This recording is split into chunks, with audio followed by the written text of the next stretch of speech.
Bismillahi, Assalamualaikum warahmatullahi wabarakatuh. Ashhadu an la ilaha illallah wa ashhadu anna Muhammadar Rasulullah. Qala rabbi shrah li sadri wa yassir li amri wahlul 'uqdatam min lisani yafqahu qawli. Qul huwallahu ahad, Allahu samad, lam yalid wa lam yulad wa lam yakul lahu kufuwan ahad. Qul a'udzu birabbin nas, malikin nas, ilahin nas, min syarril waswasil khannas, alladzi yuwaswisu fi sudurin nas minal jinnati wan nas. Al-ayat. Sahabat-sahabat, pada kesempatan kali ini saya akan mereview produk dan sekaligus mereview tentang energi gaib mistis yang berdatangnya dari malaikat. Sebelumnya saya jelasin bahwa energi sama khodam itu beda. Marifat bisnis tidak pernah mengenal khodam. Perlu saya pertegaskan bahwa marifat bisnis tidak memiliki khodam dan tidak memiliki aliran khodam. Walaupun di dalam barang-barang benda-benda bertuah ada jutaan mungkin, khodam-khodam yang ada artinya bukan saya jadikan khodam, tapi ada karena atas izin Allah datang dengan sendirinya. Marifat bisnis tidak mempercayai khodam dan tidak akan memberikan khodam. Mengapa? Karena kita sesama makhluk Allah. Kita ini sesama makhluk Allah. Yang dijadikan khodam itu adalah dua, bangsa jin dan bangsa setan. Khodam kalau dari bangsa jin dan bangsa setan itu adalah kegelapan. Jadi kita menggunakan unsur kegelapan di dalam kehidupan kita. Jadi nantinya kalau kita menggunakan khodam, artinya kita ini akan menggunakan unsur kegelapan di dalam hidup. Padahal manusia itu diberi akal.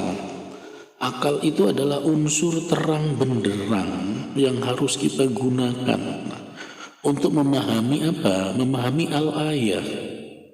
Al-ayatullah al-hadis, untuk memahami itu. Padahal dalam tingkatan energi tertinggi, di dalam energi tertinggi, itu yang jelas adalah kekuatan Allah. Yang kedua kekuatan malaikat. Malaikat di sini adalah bukan khodam. Malaikat adalah unsur pembantunya Allah atau utusannya Allah.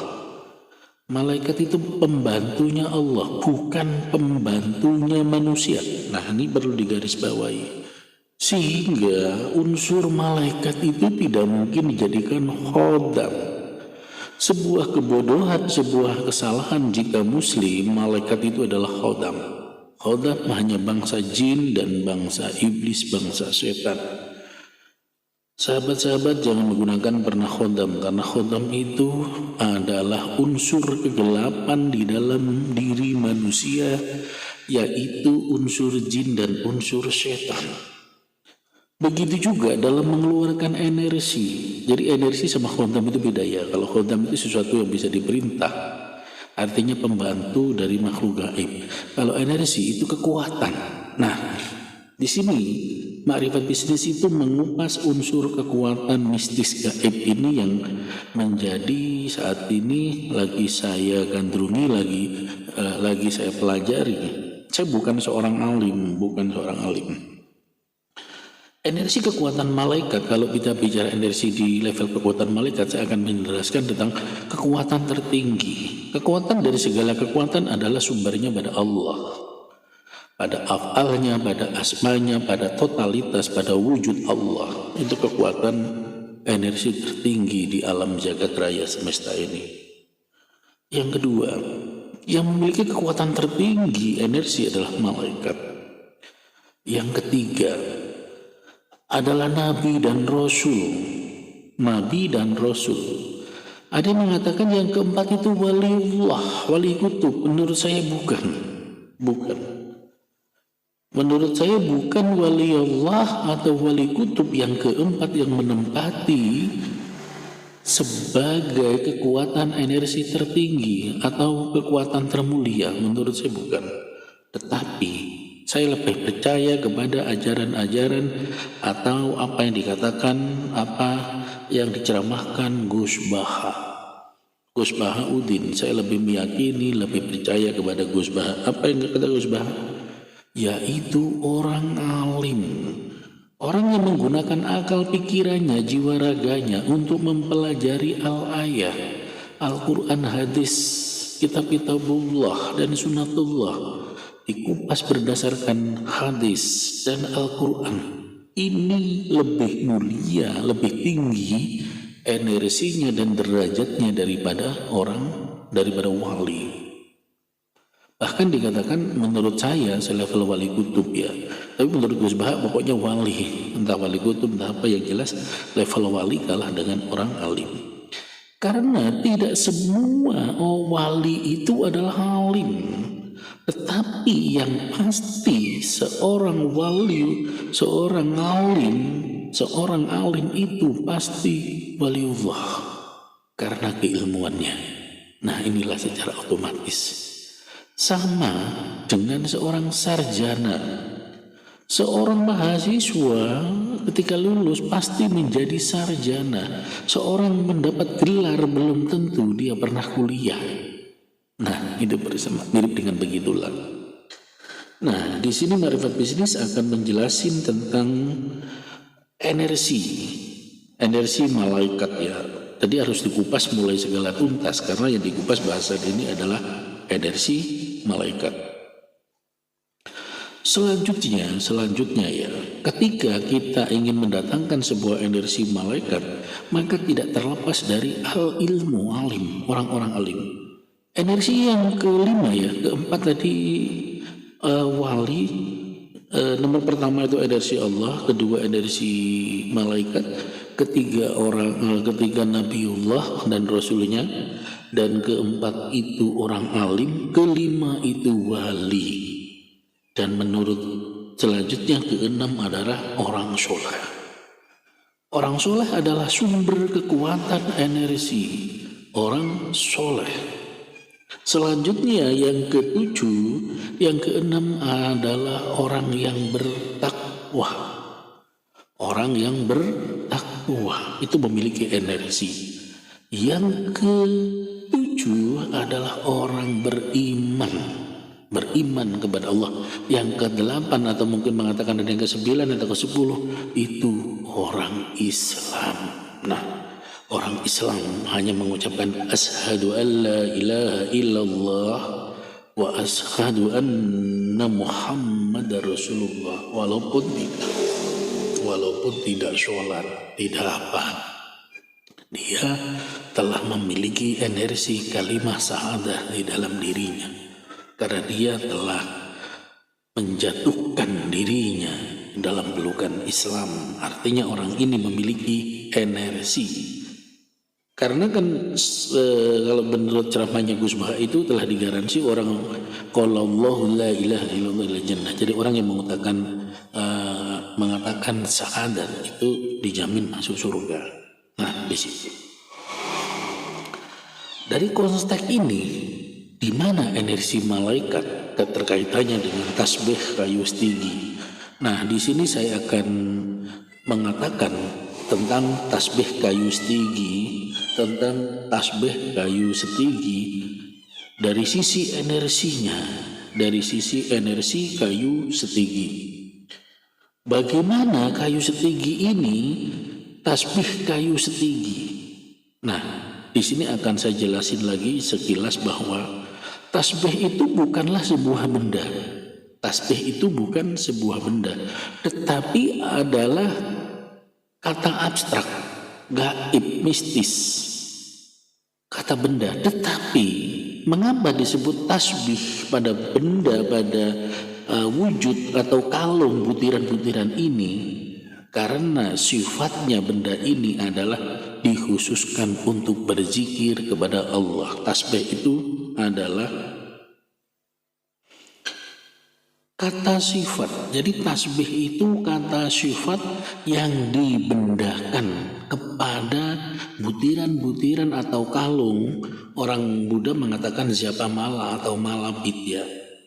Orang Muslim jadi di tasbih, jadi terkenalah tasbih setigi, tasbih kayu, kalimosodo, nogosari, dewa daru. Nah, di sini artinya kata tasbih dibendakan kepada wujud ini memiliki kemuliaan, dan disinilah proses asimilasi pemikiran dari pemikiran para ulama-ulama khususnya.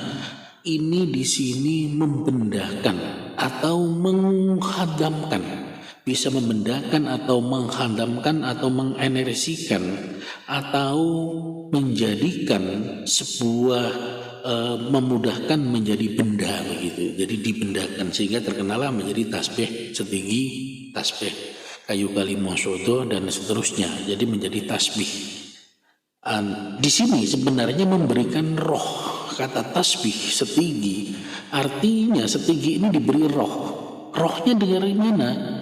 Rohnya adalah sebuah kalimat thayyibah, berzikir, sholawat, dan bacaan-bacaan Al-Quran yang dihitung menggunakan butiran tasbih. Nah, disinilah artinya tasbih diberi roh, diberi kekuatan. Nah, karena tasbih ini diberi kekuatan, dari siapa yang memberi kekuatan? Dari pribadi orang yang menggunakannya. Maka disinilah unsur terpenting yang ingin saya jelasin, ingin kita sharing, berbagi pengalaman. Mohon maaf kalau ada salah para mursyid, para semuanya, tapi ini adalah pemahaman apa yang dipahami Ma'rifat Bisnis saat ini. Di level inilah pengetahuan dan ilmu kami, cara memahami tasbih, hubungannya dengan bacaan-bacaan dan zikir.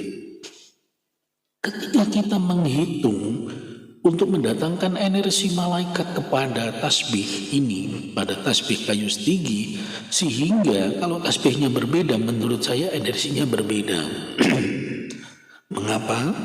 Karena secara alam masing-masing kayu, nagasari, setigi itu terbentuk secara alamiahnya memiliki kodrat berbeda dan tentu memiliki energi alam yang diberikan oleh Allah berbeda-beda. Monggo, penafsirannya terserah jenengan semua, itu memang berbeda-beda. Seperti apa penafsirannya? Nah, di situ memang berbeda-beda tentang khasiatnya. Selanjutnya, bagaimana energi malaikat ini akan masuk di dalam tasbih ini? Secara logika, tadi sudah saya jelasin bentuk khodam dan bentuk tasbih. Bagaimana tasbih ini dijadikan benda sehingga benda ini memiliki sebuah energi. Nah, di sini bukan khodam ya. Ma'rifat Bisnis tidak pernah menggunakan khodam. Karena khodam adalah unsur kegelapan, padahal manusia sudah sempurna dengan akal. Akal itu adalah cerminan daripada unsur cahaya. Unsur cahaya, unsur nur, artinya kekuatan malaikat dan kekuatan Allah itu sendiri, Rob. Jangan diturunkan derajatnya dengan unsur cahaya akal, itu diturunkan derajatnya menjadi unsur kegelapan dengan jin dan iblis. A'udzubillahi min dzalik. Tolong lebih bagus dihentikan semua sahabat-sahabat yang berbasis khodam, khususnya yang muslim ya. Nah, ketika unsur malaikat ini akan tampil ya, yang kita carikan unsur ketiga ini, yaitu unsur malaikat mistis gaibnya tasbih. Maka dibacakan Bismillahirrahmanirrahim, Bismillahirrahmanirrahim, Bismillahirrahmanirrahim berkali-kali, beribu-ribu. Ini karena pemikiran-pemikiran baik, iktikat baik kita, dari akal sehat kita, dari kolbu kita, dan nurullah kita. Karena tulus dan ikhlas tanpa pamrih kepada Allah. Nah, disinilah malaikat itu nyambung. Kita mampu bukan memanggil roh ya, bukan memanggil rohnya malaikat. Malaikat itu mendengar dan mencatat orang ini begitu tulus, orang ini begitu iba. Maka bisa-bisa malaikat itu mendoakan kita. Malaikat itu bisa berdekatan dengan kita, bisa kalau bahasa gaulnya itu nongkrong atau hinggap di tasbih kita. Tetapi bukan hanya di benda ini. Nah, itu bisa begitu. Wasilahnya ke sana. Jadi menampung energi dari kekuatan yang kita baca dengan tulus ikhlas. Memang bacaan-bacaan yang sempurna kalau Allah, zikir-zikir yang baik, yang tulus ikhlas, itu akan masuk di dalam rambut kita, darah kita, daging kita, hati kita, indera kita, syahwat kita, semuanya masuk di dalam unsur darah, nadi, pemikiran, hati, sanubari. Itu mengendalikan unsur itu. Bahkan penyakit di sini bisa sembuh, bisa hilang. Ini bisa hilang penyakit apapun yang ada di raga kita. Apalagi unsur-unsur sifat riya, ujub, sum'ah, iri, dengki, tamak. Unsur-unsur sifat kegelapan ini akan ditutup dengan zikir-zikir, dengan kekuatan malaikat tadi. Akan dibelenggu sehingga unsur itu menjadi terbunuh, terpenjara di dalam diri kita, bahkan hilang. Nah, disinilah energi malaikat itu harus tulus ikhlas, karena Allah tanpa ada pamrih, tanpa ada istilah hadam, tanpa adanya tujuan-tujuan dunia, tujuan yang berbasis syahwat, tujuan yang berbasis nafsu, tetapi karena unsur kekuatan Allah, minta ridho Allah, berzikir dengan ridho Allah, dengan niat walaupun soal kaya, soal miskin, soal kekuatan, kita membatinnya saja, maka itu sudah menjadi bagian daripada catatan dan doa kita. Karena terlalu unsur cahaya, maka apa yang kita inginkan jika tulus ikhlas itu akan nyambung ke malaikat-malaikat yang bukan dengan Allah. Dan disinilah energi malaikat membantu kita sebagai utusan Allah. Nah, kira-kira penjelasan energi malaikat itu seperti soal bacaan bebas, bismillah, al-fatihah boleh, dan semuanya memiliki energi masing-masing. Soal bacaan silahkan, sudah banyak khasiat-khasiat masing-masing bacaan. Itu semua memiliki energi tulus ikhlas. Bisa dibacakan nur buat, bisa doakan jul arsi dan segala-galanya. Semuanya baik dan semuanya bisa dibaca. Semuanya baik, semuanya bisa dibaca.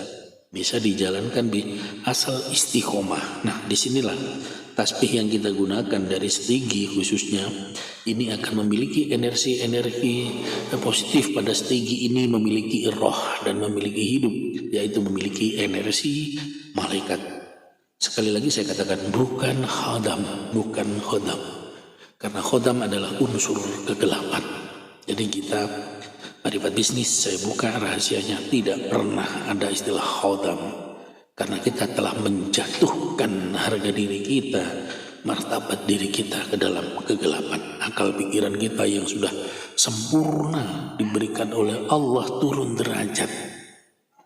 Jadi mari kita kembali kepada zikirullah, energi-energi positif, energi malaikat dan energi Allah, energi orang alim, energi orang soleh. Itu adalah kehormatan dan itu adalah keniscayaan yang abadi, yang hakiki, yang dikehendaki oleh Allah.